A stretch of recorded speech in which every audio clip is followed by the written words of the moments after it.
আসসালামু আলাইকুম। 18 বাংলা সংবাদে সবাইকে স্বাগত জানাচ্ছি। আমি ভাবনা হবে। শুরুতেই সংবাদ শিরোনাম। ভারতীয় গণমাধ্যমের ভূমিকা দুদেশের সম্পর্ককে বাধাগ্রস্ত করবে মন্তব্য পররাষ্ট্র উপদেষ্টার। ধর্মীয় সম্প্রীতি রক্ষায় সতর্ক অবস্থানের সরকার। জাতিসংঘের মাইনরিটি ফোরামের স্থায়ী প্রতিনিধি। চট্টগ্রামে আইনজীবী আলিফ হত্যার ঘটনায় দুটি মামলা দায়ের। 31 জনের নাম সহ অজ্ঞাত আরও 15 জন আসামি।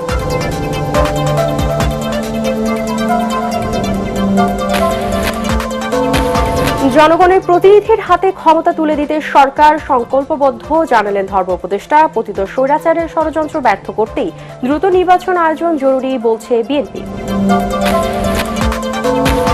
বিগত আমলে করা অর্থনীতির ক্ষতি দ্রুত স্বাভাবিক করা অসম্ভব, মন্তব্য অর্থ উপদেষ্টার। আইন শৃঙ্খলার উন্নতি না হলে ব্যবসা চালানো কঠিন, বলছেন ব্যবসায়ীরা।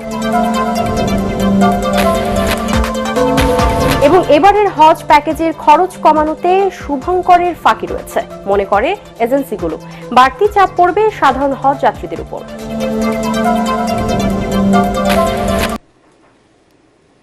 শুনছিলেন সংবাদ শিরোনাম, এবারে বিস্তারিত। ভারতীয় গণমাধ্যম বাংলাদেশের বিরুদ্ধে যে ভূমিকা নিয়েছে এতে দুদেশের সম্পর্কের উন্নয়নকে বাধাগ্রস্ত করবে বলে মন্তব্য করেছেন পররাষ্ট্র উপদেষ্টা তৌহিদ হোসেন। রাজধানীতে নর্থ সাউথ বিশ্ববিদ্যালয় আয়োজিত ভারত বাংলাদেশ সম্পর্কে প্রত্যাশা, প্রতিবন্ধকতা ও ভবিষ্যৎ শীর্ষক সেমিনারে তিনি বলেন, এটা দুই দেশের সম্পর্কের জন্য মোটেও শুভ ফল বয়ে আনবে না।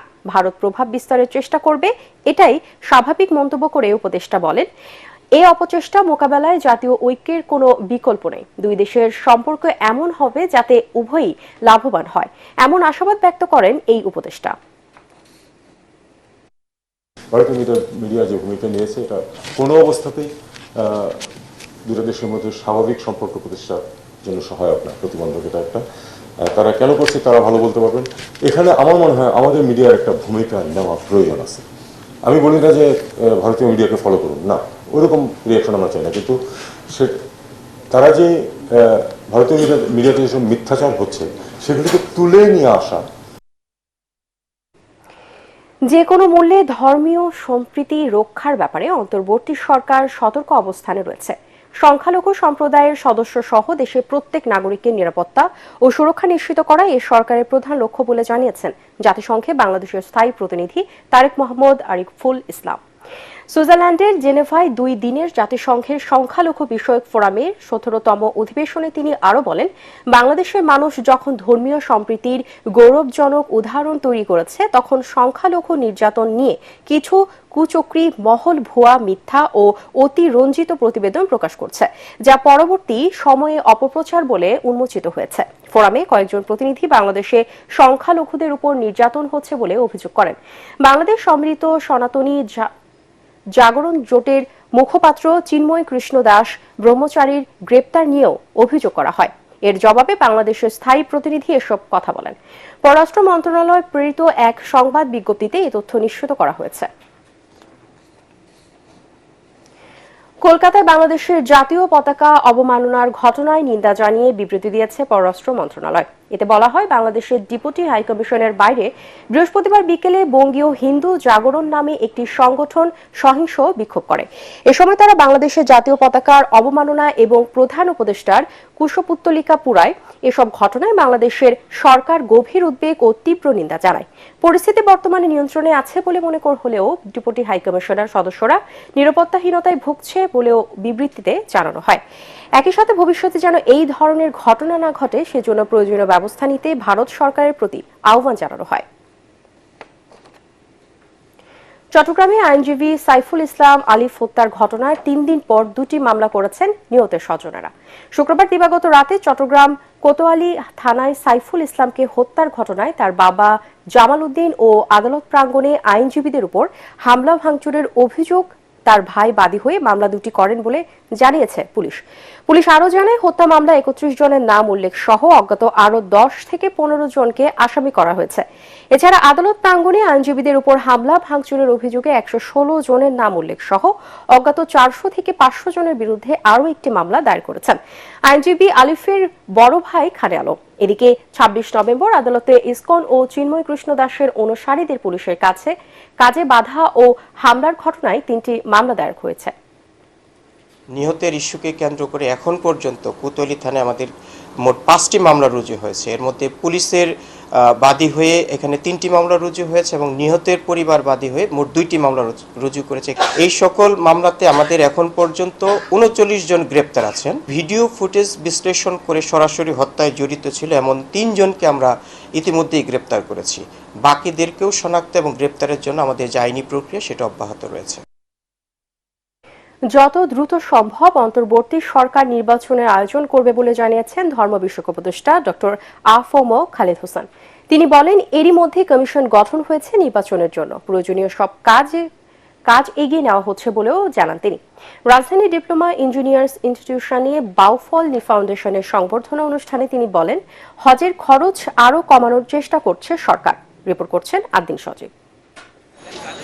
জুলাই গণ অভ্যুত্থানের পর অন্তর্বর্তী সরকার রাষ্ট্র সংস্কারে গুরুত্ব দেয়। প্রশ্ন ওঠে, কতদিনে জনগণের প্রতিনিধির হাতে ক্ষমতা তুলে দেবে সরকার।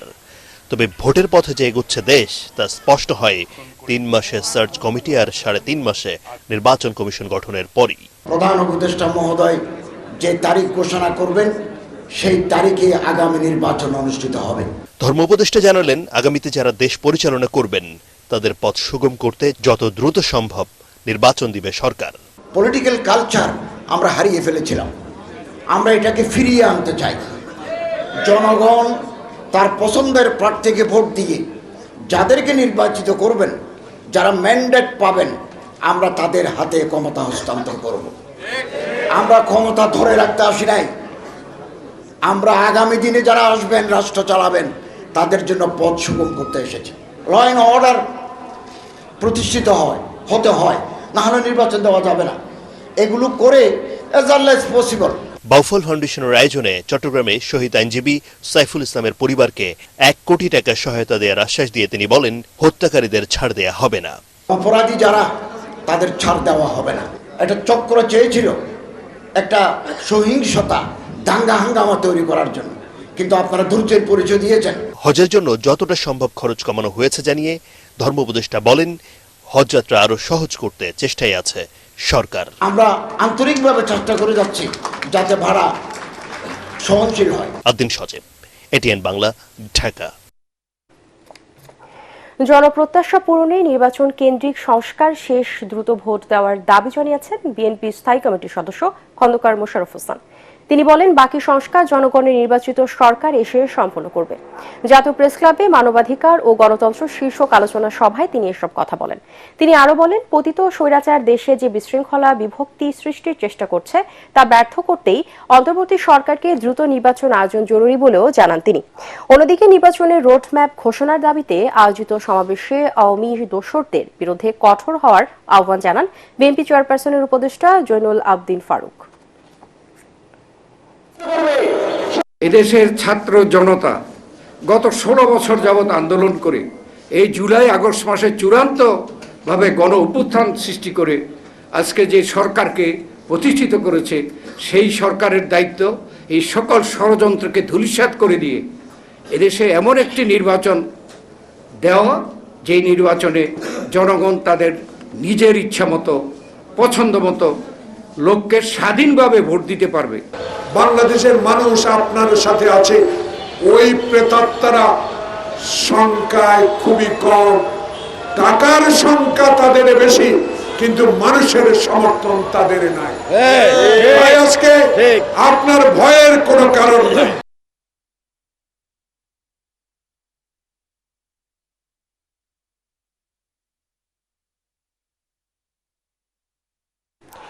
জাতীয় ঐক্যে যে ফাটল সৃষ্টি হয়েছে তা বন্ধ করে অন্তর্বর্তী সরকারকে নির্বাচনের পথে হাঁটার পরামর্শ দিলেন রাজনৈতিক নেতারা। বর্তমান সংবিধানের আলোকেই নির্বাচন দাবি করে তারা বলেন, জাতীয় ঐকমত্যের ভিত্তিতে অবিলম্বে নির্বাচন সংস্কার বাস্তবায়ন করে ক্ষমতা জনগণ হাতে ফিরিয়ে দিতে হবে। রাজধানীতে গণফোরামের 7ম জাতীয় সম্মেলনে নেতারা আরো বলেন, আগামী নির্বাচনের পর জাতীয় সরকার বা যুক্তফ্রন্ট গঠন করে সংবিধান সহ সব ধরনের সংস্কার বাস্তবায়ন 53 বছর আগের মুক্তিযোদ্ধারা 24-এর গণ অভ্যুত্থানের সঠিক মূল্যায়ন করতে পারবে জানিয়ে নেতারা বলেন, আওয়ামী লীগের দলীয় কর্মকাণ্ড বাতিল করতে যে মুক্তিযুদ্ধের উপর হস্তক্ষেপ জনগণ মেনে নেবে না। দাঙ্গা লাগানোর একটা আয়োজন।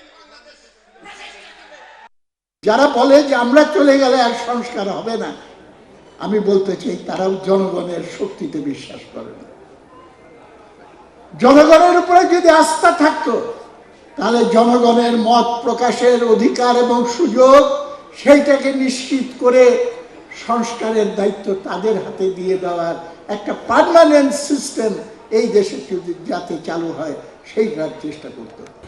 শান্তিপূর্ণভাবে গণতান্ত্রিক প্রক্রিয়ায় যাতে আমরা ফিরে যেতে পারি, শান্তিপূর্ণভাবে যাতে আমরা আগামী দিনে একটি গণতান্ত্রিক প্রক্রিয়ার মাধ্যমে, গণতান্ত্রিক নির্বাচনের মাধ্যমে জনগণের মালিকানা ফিরিয়ে দিতে পারি, সেইটা আমাদের মূল লক্ষ্য। আওয়ামী লীগের সরকারে রেখে যাওয়া অনিয়ম দুর্নীতির কারণে অর্থনীতির যে ক্ষতি হয়েছে তা 2 থেকে 4 মাসে স্বাভাবিক করা সম্ভব নয়। তবে ক্ষয়িষ্ণু অর্থনীতিতে কিছুটা স্থিতিশীলতা আসতে শুরু করেছে বলে মন্তব্য করেছেন অর্থ উপদেষ্টা সালেউদ্দিন আহমেদ। রাজধানীর একটি হোটেলে ঢাকা চেম্বার আয়োজিত বেসরকারি খাতের প্রত্যাশা ও অগ্রাধিকার বিষয়ক বাণিজ্য সম্মেলনে অর্থ উপদেষ্টা আরও বলেন, দেশে রিজার্ভের পরিমাণ বাড়ছে, তবে রপ্তানি খাতে এখনো চ্যালেঞ্জের মুখে রয়েছে। এদিকে ব্যবসায়ী নেতারা বলেন, আইন শৃঙ্খলা পরিস্থিতির উন্নতি না হলে ব্যবসা বাণিজ্য পরিচালনা করা কঠিন হয়ে পড়বে।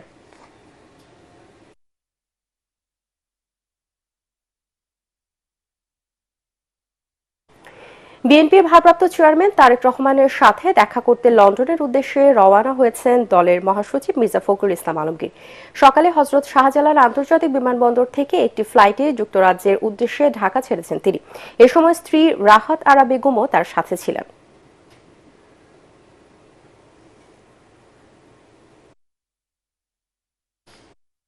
এবারের হজ প্যাকেজে শুভঙ্করের ফাঁকি রয়েছে বলে দাবি করছেন হজ এজেন্সির মালিকরা। তারা বলছেন, ধর্ম মন্ত্রণালয়ের প্যাকেজ থেকে সুযোগ সুবিধা বাদ দিয়ে এটি সমন্বয় করেছে। সেই সাথে নিবন্ধনের জন্য 3 লাখ টাকা বুকিং মানি সাধারণ হজ যাত্রীদের উপর চাপ পড়েছে। এ কারণে এবছর নিবন্ধনও কম হচ্ছে বলেও মনে করেন হজ অপারেটররা। খায়রুল ইসলামের রিপোর্ট।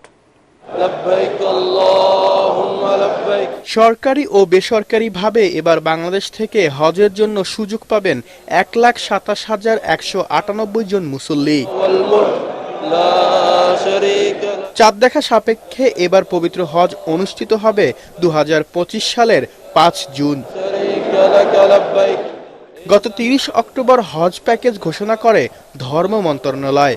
গতবার যেখানে সাধারণ প্যাকেজের মূল্য ছিল 5,87,387 ও বিশেষ প্যাকেজ 9,36,320 টাকা, সেখানে এবার 1,09,145 টাকা কমিয়ে সাধারণ হজ প্যাকেজের মূল্য নির্ধারণ করা হয়েছে 4,78,242 টাকা।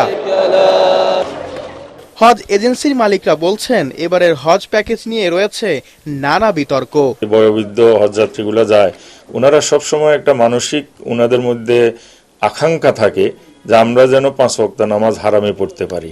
তো এটা 2.5 কিলোমিটার দূর থেকে বা 3 কিলোমিটার থেকে এসে নামাজ পড়া, এটা সো টাফ। ধর্ম মন্ত্রণালয়ের নিকট আমি অনুরোধ জানাবো আপনাদের মাধ্যমে জাতির কাছে একটা মেসেজ দেওয়া যে আসলে গত বছরের তুলনায় এবার হজ প্যাকেজ কোনো অবস্থাতে কম হয়নি, বরং বেশি হয়েছে। এটা যদি ক্লিয়ার মেসেজ দেওয়া যায় তাহলে হাজিরা শান্তি পাবে।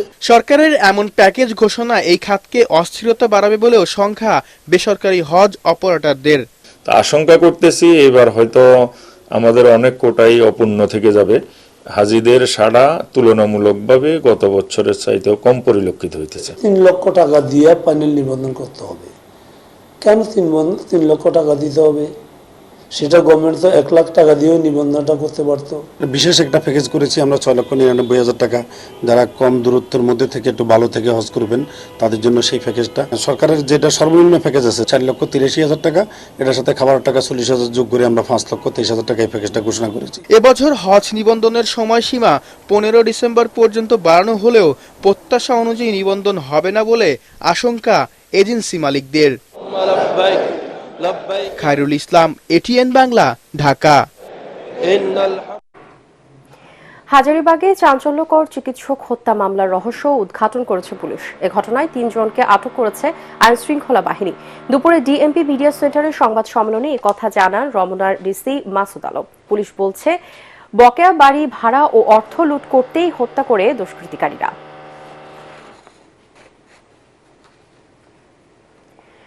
বেসরকারি মেডিকেল শিক্ষায় অটোমেশন বা স্বয়ংক্রিয় পদ্ধতি বাতিল সহ 3 দফা দাবিতে মানববন্ধন করেছে শিক্ষার্থীরা। জাতীয় প্রেস ক্লাবের সামনে আয়োজিত এই কর্মসূচিতে শিক্ষার্থীরা বলেন, উত্তীর্ণ হওয়ার পরও ভর্তি প্রক্রিয়ায় জটিলতার কারণে পছন্দের মেডিকেল কলেজে পড়তে পারছেন না তারা। মনির হোসেন তপুর রিপোর্ট। এককালীন টাকা দিয়েও পছন্দমতো মেডিকেল কলেজে ভর্তি হতে না পারায় হতাশ শিক্ষার্থীরা। তাছাড়া অটোমেশন বা স্বয়ংক্রিয় প্রক্রিয়ায় এবছর 3 ধাপে ভর্তি করায় 4 থেকে 5 মাস পিছিয়ে পড়েছেন অনেক শিক্ষার্থী। ফলে পাঠ্যক্রমের সাথে তাল মিলিয়ে পড়তে হিমশিম দশা অনেকেরই। এরপর পছন্দের বেসরকারি মেডিকেলে ভর্তি হতে না পারার আক্ষেপ তো আছেই। এই বিড়ম্বনা থেকে মুক্তির জন্য জাতীয় প্রেস ক্লাবের সামনে মানববন্ধন কর্মসূচি পালন করেন শিক্ষার্থীরা। এই অটোমেশন সিস্টেমটা খুবই দীর্ঘায়িত একটা প্রক্রিয়া। তো দীর্ঘায়িত হওয়ার কারণে যে এই অটোমেশন সিস্টেম মেডিকেল কলেজে ভর্তি হওয়ার পরেও সেটা চলতে থাকে। যেমন কয়েকদিন আগে সে 3rd মাইগ্রেশনের একটা ফর্ম দেওয়া হয়েছে। আমাদের যে ঐচ্ছিক মাইগ্রেশনটা হয় এটা হচ্ছে অনলাইন হয় না, এটা হচ্ছে হয় ম্যানুয়ালি হওয়ার কারণে কি হয়, প্রাইভেট মেডিকেলগুলো কখনোই চায় না যে হচ্ছে সিটটা খালি হোক। তো এর ফলে হয় ভালো ভালো মেডিকেলগুলোতে না আমরা পড়ার সুযোগ পাচ্ছি না। যে আমাদের 1 লাখ টাকা দিয়ে নিশ্চয়ন করতে হয় প্রথমে একটা কলেজে। তো অনেক ক্ষেত্রে ওই টাকাটা আমাদের ব্যাক করতে চায় না। ওই যেই কলেজগুলোতে আমরা প্রথমে নিশ্চয়ন করি ওই কলেজগুলো থেকে আমাদের টাকাটা ব্যাক করে না। আবার এই ফর্ম ফিল আপে অনেক প্রবলেম করে। আমাদের অটোমেশনের যে ফর্মটা দেওয়া হয়, ঐচ্ছিক ফর্মটা, ঐচ্ছিক অটোমেশনের, সেটা আমাদের প্রতিষ্ঠান থেকে দেওয়া হয়, মেডিকেল কলেজ থেকে। এখন অনেক শিক্ষার্থী যখন এই ফর্মটা তুলতে চায় তারা হয়তো বিভিন্ন মেডিকেল থেকে সেটা তুলতে পারে না, অথবা সেটা কেন্দ্রীয়ভাবে পৌঁছাতে পারে না যেখানে তারা পৌঁছাতে চায়। কিন্তু যদি এই ফর্মটা কোনোভাবে কেন্দ্রীয়ভাবে দেওয়া হতো তাহলে অনেক শিক্ষার্থী ভোগান্তি থেকে মুক্তি পেত। অটো মাইগ্রেশনের কারণে একটা কলেজে আসছে নিজের বাসার কাছে, কিন্তু দেখা যায় যে আবার দূরে কোথাও চলে আসছে, ধরেন ঢাকায় চলে আসছে বা কারোর ময়মনসিংহ চলে আসছে। তো এটা একটা সমস্যা। মেডিকেল শিক্ষা খাত ধ্বংসে পার্শ্ববর্তী দেশের ষড়যন্ত্র বন্ধের দাবিও জানান শিক্ষার্থীরা। মনির হোসেন তপু, এটিএন বাংলা, ঢাকা। প্রতিষ্ঠার 53 বছর পর প্রথমবারের মতো নিজস্ব অর্থায়নে জাহাজ কিনতে যাচ্ছে বাংলাদেশ শিপিং কর্পোরেশন বিএসসি। প্রায় 700 কোটি টাকা ব্যয়ে 55 থেকে 65,000 টন ধারণ ক্ষমতার 2টি বাল্ক কার্গো বা খোলা পণ্যের জাহাজ কিনতে যাচ্ছে প্রতিষ্ঠানটি। এছাড়াও প্রথমবারের মতো 250 কোটি টাকা নিট মুনাফা করেছে বিএসসি। চট্টগ্রাম থেকে আরো জানাচ্ছেন সৈয়দ তামিম মাহমুদ। 1972 সালের ফেব্রুয়ারিতে যাত্রা শুরু করে বাংলাদেশ শিপিং কর্পোরেশন বিএসসি। প্রতিষ্ঠার পর থেকে এ পর্যন্ত মোট 44টি জাহাজ সংগ্রহ করে, যার প্রত্যেকটি সরকারি টাকায় কেনা। ক্রমাগত লোকসান, অনিয়ম ও দূরদর্শিতার অভাবে কমে আসে জাহাজের সংখ্যা। তবে 2018-19 সালে নতুন করে 6টি জাহাজ পেয়ে প্রাণ ফেরে বিএসসিতে। সবশেষ অর্থ বছরে প্রতিষ্ঠানটি ইতিহাসের সর্বোচ্চ 250 কোটি টাকা মুনাফা করেছে। আর সে কারণেই প্রথমবারের মতো নিজেদের টাকায় জাহাজ কিনতে যাচ্ছে বিএসসি। এরই মধ্যে সবশেষ বার্ষিক সাধারণ সভায় 2টি বাল্ক জাহাজ কেনার সিদ্ধান্ত চূড়ান্ত হয়েছে। আমরা 3 ধরনের অপশনে গিয়েছি। একটা হচ্ছে যে ব্র্যান্ড নিউ শিপ, অথবা কোনো ইয়ার্ডে জাহাজ তৈরি হচ্ছে তারা সেল করে দিচ্ছে, অথবা off the shelf. But off the শেলফের আমরা একটা ফিলসফি ডেভেলপ করেছি, that has to be below 5 years, যাতে আমরা তার একটা বড় সময় আমাদের ফ্লিটে ইউজ করতে পারি। ব্র্যান্ড নিউ হলে নিঃসন্দেহে জাহাজ তৈরি করতে লাগবে প্রায় 2 বছর থেকে 30 মাসের মতো। আর যদি অফ দ্য শেলফ হয়, যেটা আমরা চলমান আছে, অ্যাক্টিভ সার্ভিসে আছে, বাট সেটা বয়স যদি 5 বছর নিচে হয়, দেখা যাবে যে কেনার পরে হয়তো কিছু রেনোভেশনের মাধ্যমে সরাসরি আমরা ব্যবসা সংযুক্ত করতে পারবো। বিএসসির টাকায় 2টি জাহাজ কেনাকে ইতিবাচক বলছে নৌ পরিবহন সংশ্লিষ্টরা। তো আমরা চাই যে আসলে বিএসসি নিজস্ব একটা জাহাজ থাকুক, পতাকাবাহী, বাংলাদেশের পতাকাবাহী জাহাজ। আমাদের সুনাম যেরকম বিদেশে ছড়িয়ে পড়বে, প্লাস পাশাপাশি আমাদের অর্থনৈতিকভাবে আমরা অনেক বেশি লাভবান হব। অন্যদিকে বর্তমানে বিএসসির বহরে থাকা 5টি জাহাজই চলছে আন্তর্জাতিক রুটে। নতুনগুলো নিয়েও একই ভাবনা বিএসসির। চার্টারিংটা আমরা একটা থার্ড পার্টির মাধ্যমে এই জন্য করি যাতে আমরা প্রফিট মার্জিনটা বেশি থাকে। বিকজ এই জাহাজ যদি আমাদের এখানে থেকে আমাদের চার্টারিং করতাম, তাহলে আমাদের যে ফিক্সড অপারেটিং কস্ট আছে, অতীতে দেখা গেছে স্টাডি করে যে বাংলাদেশ থেকে কনটেক্সটে এটা করলে ওই ফিক্সড অপারেটিং কস্ট অনেক সময় ওঠে না। বিকজ এই মুহূর্তে আমরা ওয়ার্ল্ড ওয়াইড গ্লোবালি আমরা অপারেট করছি।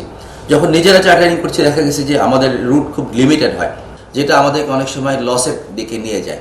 এছাড়াও কার্গো পাওয়ার ক্ষেত্রে যে ব্যাপ্তি এবং যে ফ্রেইট রেট সেটা ঠিক মতো পাওয়া যায় না।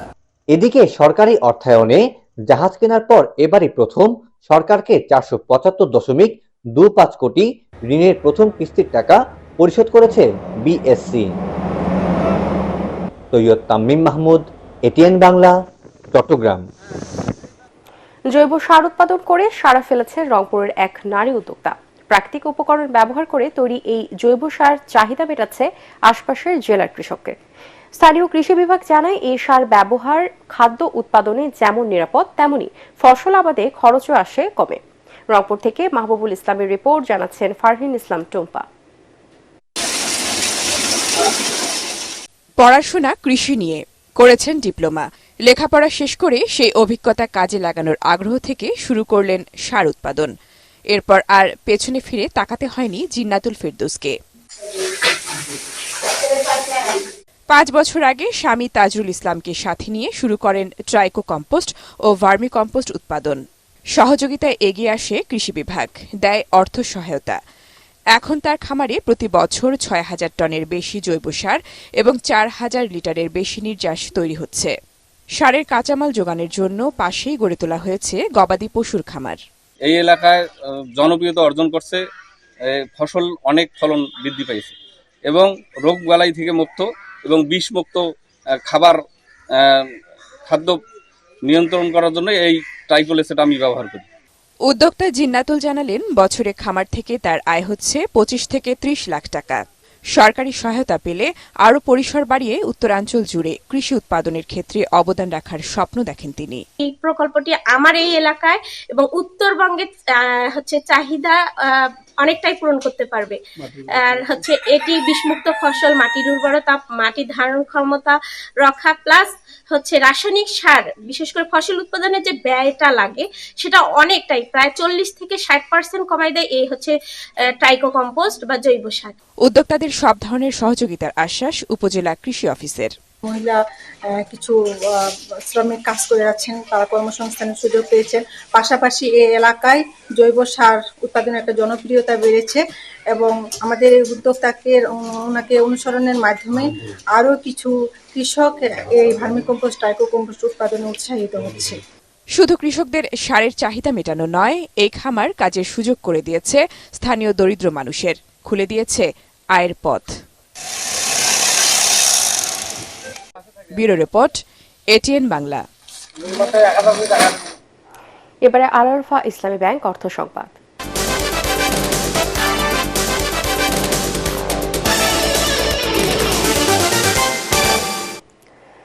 প্রায় 100 কোটি টাকা লোকসানের বোঝা মাথায় নিয়ে চিনি উৎপাদন শুরু করল নাটোর সুগার মিল। ডোঙায় আখ নিক্ষেপ করে চলতি মৌসুমে চিনি উৎপাদন কার্যক্রমের উদ্বোধন করেন বাংলাদেশ চিনি ও খাদ্য শিল্প কর্পোরেশনের পরিচালক আবুল কালাম আজাদ। চলতি মৌসুমে নাটোর সুগার মিলে 90,000 মেট্রিক টন আখ মাড়াই করে 5,130 মেট্রিক টন চিনি উৎপাদনের লক্ষ্যমাত্রা নির্ধারণ করা হয়েছে। মিলের ব্যবস্থাপনা পরিচালক মোহাম্মদ ফরিদ হোসেন ভুইয়া জানান, এবছর লক্ষ্য পূরণ হলে লোকসান কিছুটা কমিয়ে আনা যাবে। রাজধানীতে পেশাদার রিপোর্টারদের সবচেয়ে বড় প্ল্যাটফর্ম ঢাকা রিপোর্টার্স ইউনিটি DRUর কার্যনির্বাহী পরিষদ নির্বাচনে ভোট গ্রহণ চলছে। সকাল 9টায় শুরু হওয়া এই ভোট গ্রহণ বিরতিহীনভাবে চলছে বিকেল 5টা পর্যন্ত। এ সময়ের মধ্যে সংগঠনের 2000 স্থায়ী সদস্য তাদের ভোটাধিকার প্রয়োগের মাধ্যমে নির্বাচন করবেন পরবর্তী নেতা। এবারও OMR শিটে ভোট হওয়ার মিশন রিডেবল পদ্ধতিতে দ্রুত সময়ের মধ্যেই ভোট গণনা শেষে ফলাফল ঘোষণা করা হবে বলে জানিয়েছে নির্বাচন কমিশন। এদিকে সকাল থেকে ব্যাপক উৎসাহ উদ্দীপনার মধ্য দিয়ে ভোট কেন্দ্রে যাচ্ছেন DRUর সদস্যরা। প্রার্থীরাও দলবদ্ধভাবে দাঁড়িয়ে নিজের পক্ষে ভোট প্রার্থনা করছেন। পদ্মা উদ্যোক্তা ফাউন্ডেশনের আয়োজনে অনুষ্ঠিত হলো উদ্যোক্তা মেলা। সকালে মিরপুর পল্লবী ২ নম্বর ওয়ার্ড কমিউনিটি সেন্টারে পদ্মা উদ্যোক্তা ফাউন্ডেশনের চেয়ারম্যান মোহাম্মদ মনিরুজ্জামান অপূর্বর সভাপতিত্বে ফিতা ও কেক কেটে মেলার উদ্বোধন করেন Dhaka region tourist police super Mahmud Naimul Haque, ফাউন্ডেশনের সাধারণ সম্পাদক সেলিম মাহমুদ, মেলা উদযাপন কমিটির আহ্বায়ক ইকরামুল হক ভুইয়া, রন্ধন বিশেষজ্ঞ হাসিনা আনসার সহ পদ্মা উদ্যোক্তা ফাউন্ডেশন নির্বাহী কমিটি ও মেঘনা উদ্যোক্তা উন্নয়ন ফাউন্ডেশন টিম। এ সময় মেলার স্টল ঘুরে দেখেন অতিথিবৃন্দ। মেলার মিডিয়া পার্টনার এটিএন বাংলা।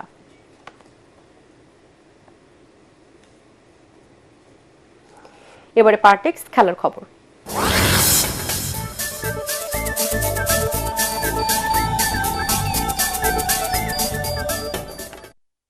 আয়ারল্যান্ডের দেওয়া ১৯৪ রানের টার্গেটে ব্যাট করছে বাংলাদেশ নারী ক্রিকেট দল। শেষ খবর পাওয়া পর্যন্ত নিগার সুলতানা জ্যোতির দলের সংগ্রহ ১ উইকেটে ৫৫ রান।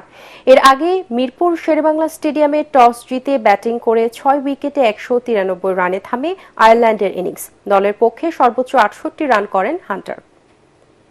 সিরিজের দ্বিতীয় ও শেষ টেস্টে আজ ওয়েস্ট ইন্ডিজের মুখোমুখি হবে বাংলাদেশ। অবশ্য বিশ্ব টেস্ট চ্যাম্পিয়নশিপের ফাইনাল খেলার আশা দুদলেরই শেষ হয়ে গেছে। তবে এই মর্যাদার লড়াই জিতে সিরিজ ড্র করতে চায় টাইগাররা।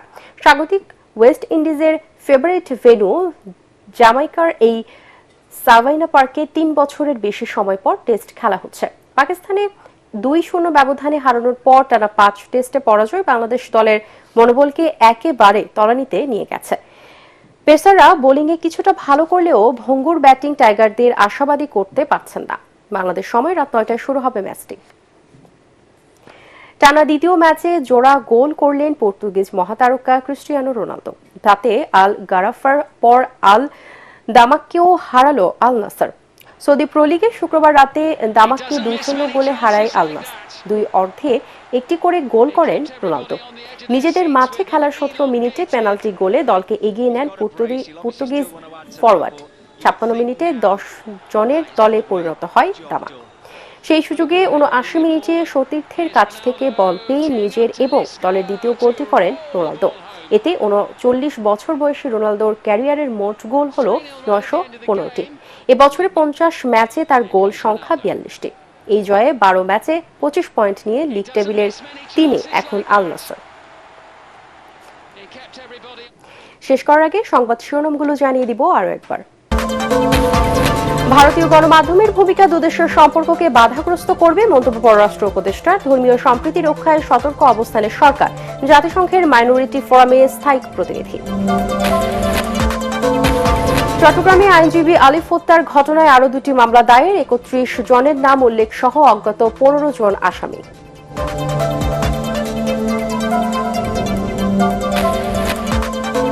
জনগণের প্রতিনিধির হাতে ক্ষমতা তুলে দিতে সরকার সংকল্পবদ্ধ জানালেন ধর্ম উপদেষ্টা। পতিত স্বৈরাচারের ষড়যন্ত্র ব্যর্থ করতেই দ্রুত নির্বাচন আয়োজন জরুরি বলছে বিএনপি। বিগত আমলে করা অর্থনীতির ক্ষতি দ্রুত স্বাভাবিক করা অসম্ভব মন্তব্য অর্থ উপদেষ্টার। আইন শৃঙ্খলার উন্নতি না হলে ব্যবসা চালানো কঠিন বলছেন ব্যবসায়ীরা। এবং এবারের হজ প্যাকেজের খরচ কমানোর শুভঙ্করের ফাঁকি রয়েছে মনে করে এজেন্সিগুলো। বাড়তি চাপ পার পড়বে সাধারণ হজ যাত্রীদের উপর। পরবর্তী সংবাদ দেখার আমন্ত্রণ জানিয়ে এখনকার মতো শেষ করছি। এটিএন বাংলার সংবাদ ইউটিউবে দেখতে ব্রাউজ করুন youtube/ATN Bangla News। ধন্যবাদ সবাইকে।